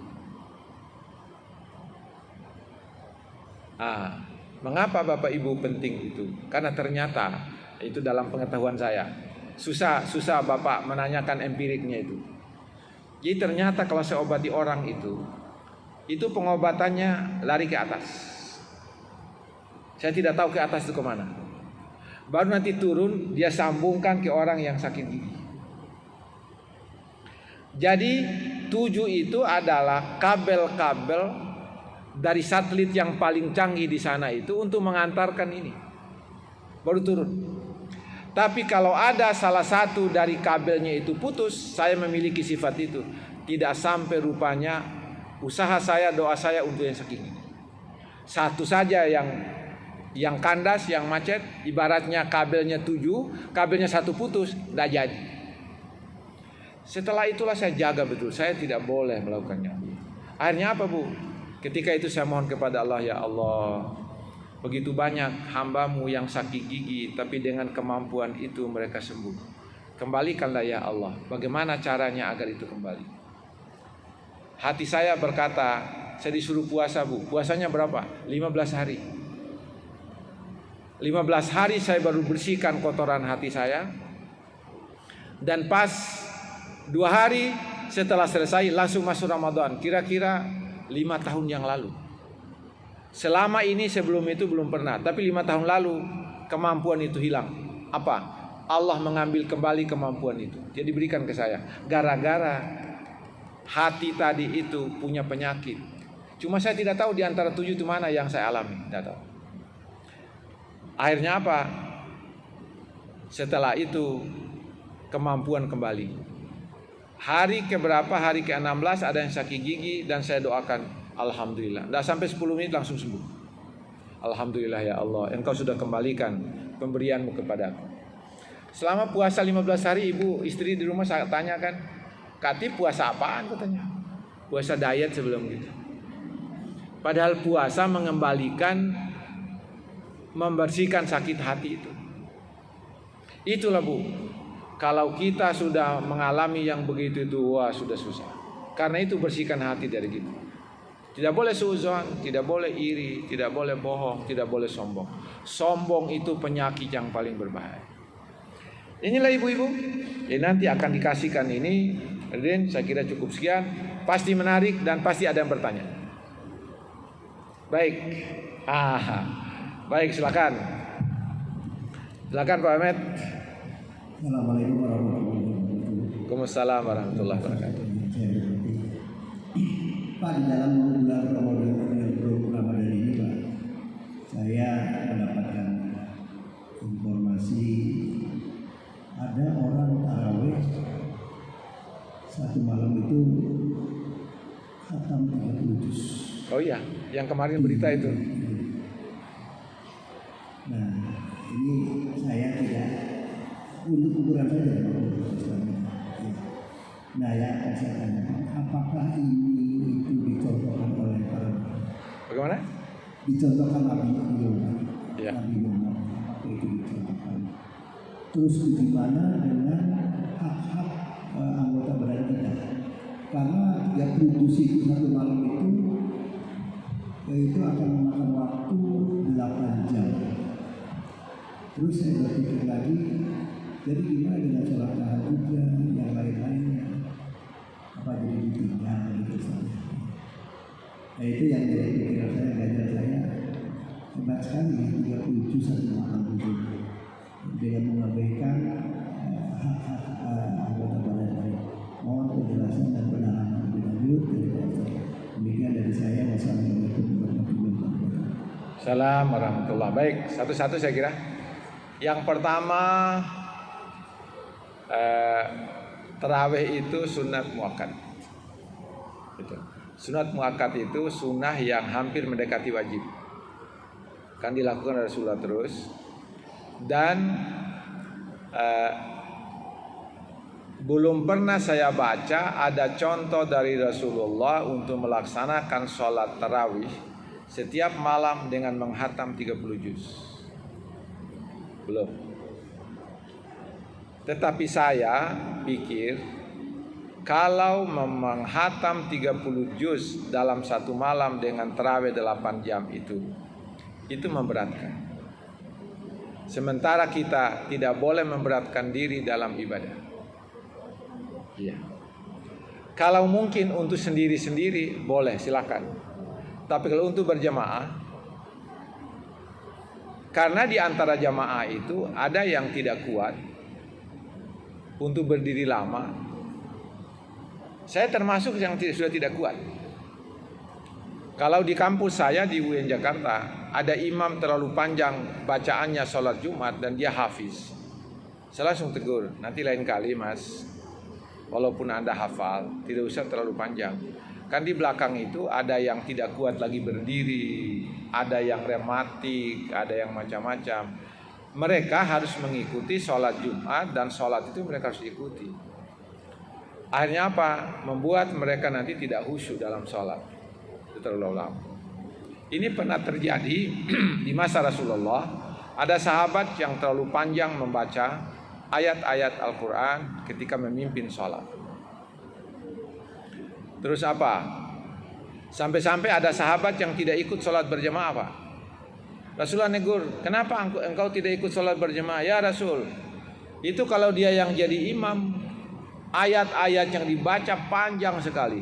Saya tidak kuat lagi berdiri. Kalau sudah saat berdiri, sudah berganti-ganti kaki, katakanlah begitu, setengah mati ganti-ganti kaki. Toh kapan selesainya ini imam selesai baca ayat? Nanti saya ambil akhir-akhirnya aja ya Rasulullah, kata dia. Akhirnya apa? Oh begitu. Rasulullah ketika itu langsung menyampaikan kepada para sahabatnya, siapapun di antara kalian yang menjadi imam, permudahlah bacaan kalian, jangan perpanjang, jangan persusah. Akhirnya apa? Itulah istilahnya, mungkin Bapak pernah dengar, yasiru wala tunaffiru. Itu hadis itu, sebabnya itu ada imam yang terlalu panjang. Iya, apalagi misalnya kalau kita misalnya buka bersama, ada imamnya bacanya hafalannya apa? Itu sholat maghrib itu dia baca setengah halaman Al-Quran.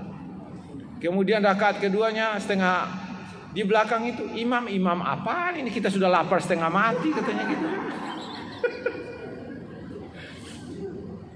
Saya kalau jadi imam pas sholat maghrib buka bersama, inna atoina kal kausar dengan kul huwallahu ahad, ambil yang paling singkat. Kemudian doa setelah itu apa? Setelah itu doa, Rabbana taqabbal minna sholatana wa siyamana wa qiyamana wa ruku'ana wa sujudana wa tahassyu'ana wa ta'abudana wa tamim taksirana Rabbana atina. Sudah selesai. Setelah itu apa? Ini Ustaz Prof T itu betul-betul memahami psikologi jamaah katanya gitu. Ya saya tahu Bapak kan lagi lapar ini. Kan tadi hanya takjil aja kan. Itu caranya. Jadi jangan pernah terlalu panjang itu Ada kaitannya dengan ini. Kalau memang terlalu lama itu bagus kalau sendiri. Kalau untuk jamaah saya kira berat. Saya kira kalau ada orang mau ikut sholat tarawih mendapatkan pahala jamaah sholat tarawih, tidak akan yang mau ikut kan? Tidak ada yang mau ikut. Bagaimana itu? Saya sendiri Pak, kalau saya disuruh ikut ke situ ya sudahlah, lebih baik cari pahala di tempat lain lah kalau begitu kan. Ini kan setengah mati Pak, setengah mati. Ya. Baik. Jadi itu penjelasannya. Saya tidak menyarankan yang seperti itu karena memberatkan. Karena ibadah itu tidak boleh memberatkan. Misalnya bapak-bapak yang tidak bisa melaksanakan sholat tahajud karena ujur tertentu pada malam, carikan waktu lain di mana bapak bisa melaksanakan sholat sunat yang lain. Misalnya perbanyak duha. Tidak bisa tahajud, perbanyak duha. Kan setelah duha kan witir lagi, kan bisa. Jadi misalnya kalau bapak misalnya malam setengah mati mau bangun karena uzur, carikan amal yang lain. Mungkin besok pagi bapak baca Al-Quran banyak-banyak sebagai pengganti sholat yang bisa dilakukan malamnya. Itu tekniknya. Jadi jangan terfokus dengan itu. Baik, itu saya kira Pak. Ya, silakan. Assalamualaikum warahmatullahi wabarakatuh. Waalaikumsalam warahmatullahi wabarakatuh. Di Al-Quran itu kan ada beberapa tanda-tanda Qaf, Lam, Mim, Yais ataupun Musakah. Apakah tanda-tanda itu hanya untuk sebagai hiasan ataukah wajib dipatuhi atau bagaimana? Itu yang satu. Oke. Yang kedua, ada di satu tempat imam kalau baca surah apalagi Al-Fatihah, kan yang saya tahu bacaan wasol itu berbeda dengan biasa seperti Ar-Rahman Ar-Rahim Maliki Yaumiddin, itu yang saya tahu. Tapi yang bersangkutan bacanya Ar-Rahman Ar-Rahim Maliki Yaumiddin. Terus satu lagi di surah Al-Asr, Innal insana lafi kalau mestinya ilahnya itu kembali lagi. Apakah setelah kita tahu bahwa imam tersebut seperti itu, kita tetap berjamaah di itu atau kita munfarid atau bagaimana? Terima kasih. Assalamualaikum. Baik. Ini pertanyaan yang bagus dan praktis. Baik. Kalau sakta itu hanya tajwid. Ya. Sementara lazim itu maknanya. Lazim itu tanda titik. Wakaf lazim Anda harus berhenti kan itu titik. Kemudian ada lagi itu ada tulis solam ya kan solah. Itu menyambungnya lebih baik. Yang tadi lazim itu ada tanda mim itu wajib berhenti. Kemudian shad lam ya itu menyambungnya lebih bagus. Apa kaitannya ke situ? Itu kaitannya dengan makna. Ya. Menyambung itu berarti masih koma di situ. Kalau lazim mati titik. Titik situ. Jadi pesan maknanya berbeda ketika menyambung dengan itu. Karena itu maka dalam bacaan Al-Quran kita harus tahu di mana harus nyambungnya, di mana harus kita berhenti. Karena kita ini kan tidak semuanya nafasnya panjang. Ya, itu dalam kaitan dengan itu. Berkaitan dengan bacaan sambung bisa. Kalau menyambung lihat di situ. Di situ ada wakaf lazim atau wakaf sholah itu menyambungnya lebih baik dilihat. Ya, ada di atas tanda itu la kan? Ada la kecil, la takif, jangan berhenti katanya gitu. Artinya itu bisa nyambung. Misalnya begini. Kalau kita menyambung, maka harakat huruf terakhir harus jelas, jangan tidak jelas. Bismillahirrahmanirrahim. Alhamdulillahi rabbil alamin. Arrahmanirrahim. Maliki yaumiddin. Iyyaka na'budu wa iyyaka nasta'in. Ihdinas siratal mustaqim. Siratal ladzina an'amta 'alaihim ghairil maghdubi 'alaihim waladdallin. Amin. Itu bacaan nyambung. Kemudian alif lam mim dzalikal kitabu la raiba fih. Bisa wakaf di situ. Alif lam mim dzalikal kitabu la raiba. Bisa. Fihi hudal lil muttaqin. Kalau Bapak menemukan ada titik 3 di antara dua itu kan kalau Bapak baca nanti zalikal kitabul la raib, bisa berhenti di situ. Fihi hudal lil muttaqin. Bisa juga la raiba fihi hudal lil muttaqin. Saya menyarankan kalau membaca Al-Fatihah sebaiknya tidak diwasal. Bismillahirrahmanirrahim. Alhamdulillahi rabbil alamin. Dan enak kan itu? Ar-Rahmanir-Rahim. Maliki yaumiddin. Iyyaka na'budu wa iyyaka nasta'in. Ihdinas siratal mustaqim.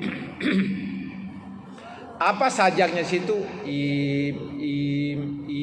Terus Siratal ladzina an'amta 'alaihim ghairil maghdubi 'alaihim waladdallin.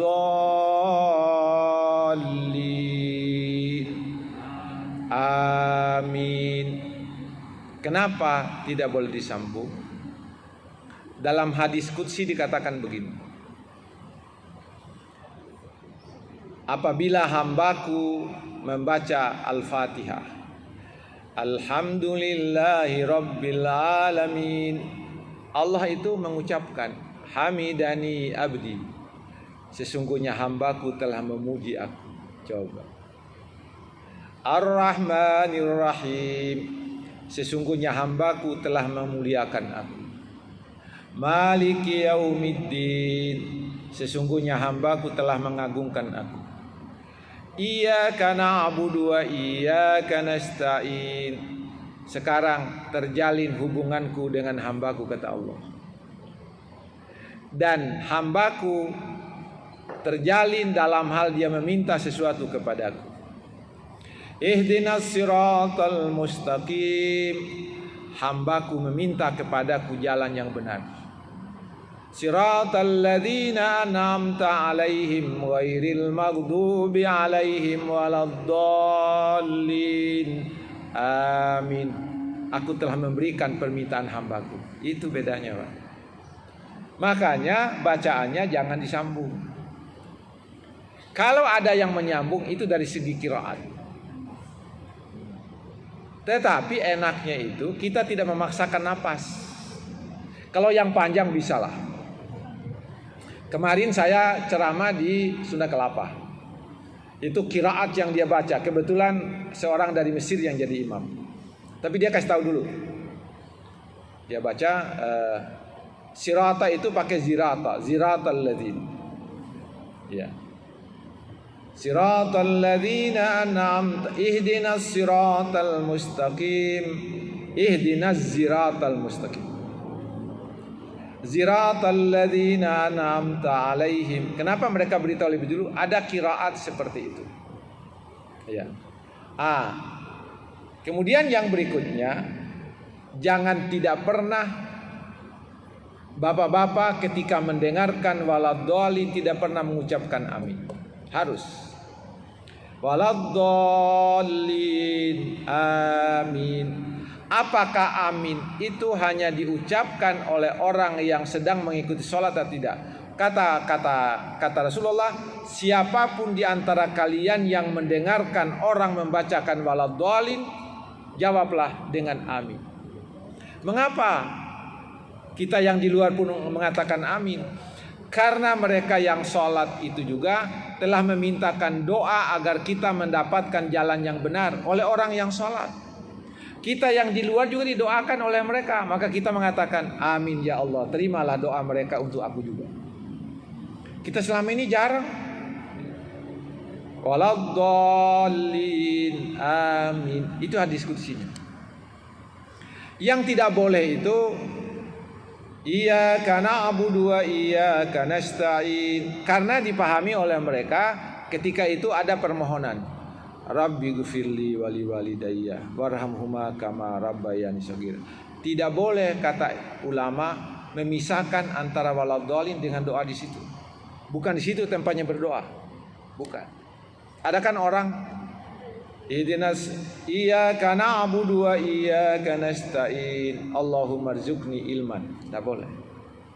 Walaupun pakai bahasa Arab. Apalagi pakai bahasa Indonesia. Ya Allah, jadikanlah jodohku dengan dia. Tidak boleh. Karena apa tidak boleh menambah di situ? Iyyaka na'budu wa iyyaka nasta'in. Disinilah terjadi hambaku dengan aku, kata Allah. Karena Allah membagi dua itu. Membagi dua Al-Fatihah itu menjadi dua. Yang pertama untuk aku, kata Allah. Yang kedua itu untuk hambaku. Setengah untuk aku, setengah untuk hambaku. Mana yang setengah untuk Allah?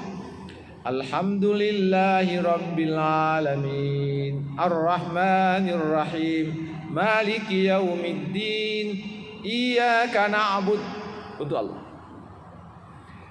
Iyyaka nasta'in untuk kita. Ihdinas siratal mustaqim, siratal ladzina an'amta 'alaihim ghairil maghdubi alaihim waladdallin. Amin. Itu untuk kita. Mulai iyyaka nasta'in itu hadis qudsi. Sekarang bagaimana kalau kita ragu-ragukan bacaan orang yang imam dengan kita? Bagaimana? Kalau kita meragukan tentang bacaan imam dan itu membuat kita ragu-ragu, ulangi sholat. Itu yang lebih aman. Ulangi sholat. Tapi kalau kita yakin dengan keabsahan bacaan-bacaan imam dan tidak menjadi ganggu kalau sholat kita, tetap aja. Saya pernah singgah sholat di sebuah masjid. Tapi ada yang saya ragukan perilaku imam itu. Jadi saya ulangi lagi sholat maghrib saya ulangi. Walaupun ulama mengatakan bisa mufarakah. Mufarakah itu tadinya kita makmuman langsung aja adaan sendirian bisa. Tetapi lebih bagus kalau saya mengulang. Ada lagi satu saat saya singgah Jumat di mana gitu. Tidak ada dia berikan khatib itu usikum wa iyaya bitaqwallah. Dia tidak masukkan itu. Atau ittaqullah haqqa tuqatih. Saya langsung sholat zuhur. Karena saya punya keyakinan wasiat untuk bertakwa itu salah satu rukun khutbah. Kata para ulama, kalau tidak ada wasiat itu khutbah menjadi tidak sah, berarti Jumat menjadi tidak sah. Dan saya tahu persis itu. Saya ulangi sholat zuhur. Bukan sholat ba'diyah, sholat zuhur saya ulangi. Ini Bapak Ibu kalau ada yang seperti itu lebih baik diulangi sendiri. Kalau kita ragu tentang itu, ya, itu jalan kedua. Baik, ada lagi dari ibu-ibu? Alhamdulillah, sudah tidak ada. Ada? Oh ada, sini bu. Dan ada ibu-ibu yang mau bertanya satu orang. Ini ada, sini ada mic. Sini bu, biar dekat lagi.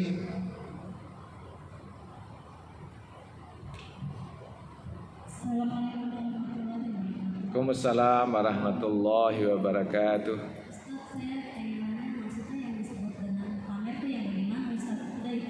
Oke. Bagus. Ya. Betul itu, betul. Saya istilahkan pamer tadi. Pamer itu dalam bahasa Arabnya riya. Riya itu betul, ibu tanya tadi saya lupa jelaskan. Pamer itu riya. Jadi begini, kalau saya punya baju baru, saya perlihatkan kepada orang, itu bukan pamer itu. Bukan pamer dalam arti riya. Ya. Itu pamer yang tidak ada tendensi tertentu. Tidak tendensi tertentu. Yang dimaksud dengan pamer ini adalah seseorang bercerita tentang kebaikannya. Saya sudah sumbang di Atini itu 100 juta, katanya gitu. Lalu tujuannya dia menyampaikan kepada orang sumbangannya itu, Bapak itu hebat ya, katanya gitu. Nyumbang 100 juta, sudah riya dia, sudah pamerlah dia, itu yang dimaksud. Nah, misalnya ibu-ibu, tahu nggak tadi waktu Pak Ustaz pulang, saya kasih hadiah. Apa hadiahnya? Ada deh. Lalu ibu-ibu itu mengatakan, ibu itu hebat loh, kasih hadiah sama Ustaz Tibraya, katanya gitu. Sudah pamer dia itu. Tapi kalau bercerita biasa, tidak ada niat dipuji oleh orang, itu namanya bercerita tentang sesuatu pemberian, tapi tidak ada nilai di balik itu, nilai riaknya tidak ada. Misalnya saya menyumbang di Masjid At-Tin itu 100 juta dengan harapan agar orang lain juga bisa menyumbang seperti saya. Tidak ada niat orang itu memuji saya. Itu yang dimaksud pamer yang saya maksud itu, Bu. Artinya kita bercerita tentang sesuatu dengan harapan agar orang lain memuji kehebatan kita, memuji ibadah kita. Itu riya, itu penyakit yang berbahaya dalam hal ibadah. Itu riya itu menyebabkan amal kita menjadi sia-sia, tidak ada balasannya. Tapi kalau bercerita tentang nikmat Tuhan, misalnya begini, saya itu dulu profesor saya tahun 99. Dalam usia saya 44 tahun. Coba Bu, 44 tahun sudah profesor. Waktu itu belum ada satu helai pun rambut saya yang putih, belum ada. Waktu itu belum pakai kacamata, Bu, tidak ada kacamata. Tidak ada. Sekarang sudah profesor betul, sudah pakai kacamata. Kemudian rambut sudah beruban, hanya dicat aja, dicatnya sekali sebulan, makanya hitam semua kelihatannya. Ada orang yang berkata bahwa haram itu mencat rambut. Saya bilang, mencat rambut untuk siapa dulu? Kalau untuk menormalkan rambut, saya bilang tidak haram lah itu, masa sih haram? Tidak. Katanya lagi, bisa dicat kalau catnya warnanya tidak hitam. Ini lebih hebat lagi itu kan. Lebih pamer lagi kalau catnya itu catnya misalnya pirang, misalnya apa. Itu merubah warna rambut kan. Kalau catnya ini kan tidak, itu biasa saja. Ini kalau saya ini Pak, kalau sudah lama tidak cat rambut sudah mulai muncul itu putih-putihnya. Kalau sudah mulai muncul putih-putih saya cukur. Setelah itu pulang dari cukur langsung dicat. Makanya langsung awet hitamnya. Awetnya karena dicat. Iya. Ini yang dimaksud pamer itu. Pamer itu ria terhadap amal dengan harapan orang lain memuji kehebatan kita, memuji ibadah kita. Misalnya lagi, orang itu memamerkan suaranya yang bagus. Oh, suaranya bagus banget. Dia memamerkan dengan harapan dipuji oleh orang suaranya bagus sekali. Itu tidak boleh. Tidak boleh. Kita memberikan ilmu kepada orang, lalu kita harapkan agar kita dianggap orang pintar oleh orang. Itu ria itu. Ria. Karena itu, maka dalam beramal yang baik kita harus melakukannya dengan tulus, tanpa ada riak sedikit pun, tanpa ada niat pamer dalam hati kita itu. Kalau pamer mobil kita terbuat dari emas, tidak apa-apa, asalkan tidak berharap Bapak itu hebat loh katanya. Mobilnya terbuat dari emas yang dia beli, kaya banget itu orang. Sudah riak itu. Nah, itu saya kira Buya sudah jelas ya. Jelas. Jadi yang maksudnya pamer situ riak. Ria terhadap amal dengan harapan orang lain memuji. Kita bercerita kepada orang tentang amal kita dengan harapan orang lain memuji kehebatan kita. Itu yang tidak boleh. Jelas ya? Oke. Saya kira sudah selesai pertanyaan. Luar biasa. Oh, ada lagi satu, silakan Bu. Ada lagi. Lihatin, ya. Soalnya ibu-ibu tahu kan tidak akan mau lagi Pak habis ini kan. Biar diisi dengan ibadah pengajian. Assalamualaikum Ustaz. Mau tanya nih, di tempat saya itu kan sholat tarawihnya ibu-ibu bikin kelompok itu ya Ustaz ya. Jadi mereka tuh sholatnya 8, 11 lah. Nah, kalau saya mau jadi imamin di situ, ikut dia kan kalau kita bisa mufaroqah nanti sholat jadi 23 kan nggak mungkin. Nah saya ikut dia karena dia harus saya disuruh bikin situ. Nah nanti setelah pulang saya tambah bisa nggak? Sekarang saya udah tutup dengan bikin. Salat tarawihnya ditambah lagi di rumah. Tadi penambahan tambah lagi di rumah gimana tuh kalau udah ditutup dengan bikin? Sah apa enggak? Baik. Makasih. Yang pertama ingin saya jelaskan. Dalam satu masjid dalam waktu yang bersamaan tidak boleh ada 2 imam. Itu perlu. Misalnya di sini 1 imam, kemudian yang sana imam yang lain tidak boleh. Tidak boleh. Ada 2 imam dalam waktu yang bersamaan. Karena itu kalau mau seperti itu, misalnya kita kasih waktu yang 8, sudah. Sudah. Kemudian biar yang 8 dulu menyelesaikan witirnya. Itu boleh.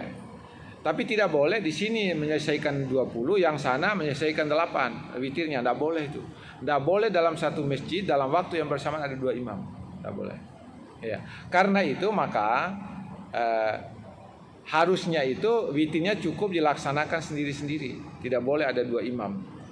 Itu satu.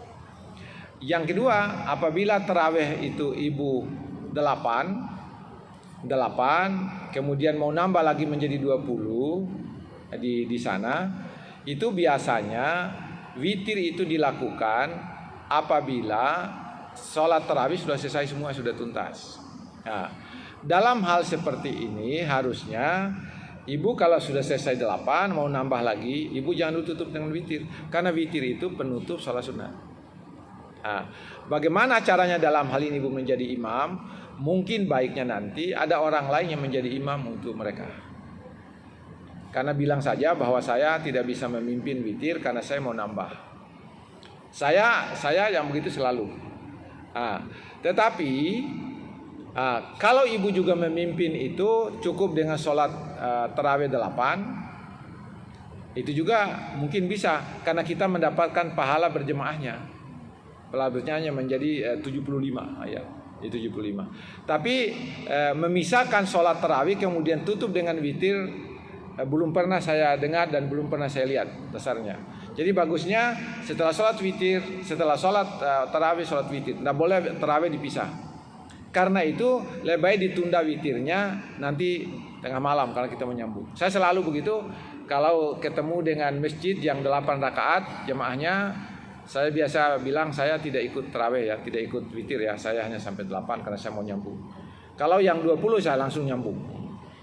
Ada di Masjid Cibubur kemarin, mereka tarawihnya 20. Tarawihnya 20, tapi saya bilang mohon maaf saya tidak bisa tarawih sampai 20 karena supir saya jauh sekali.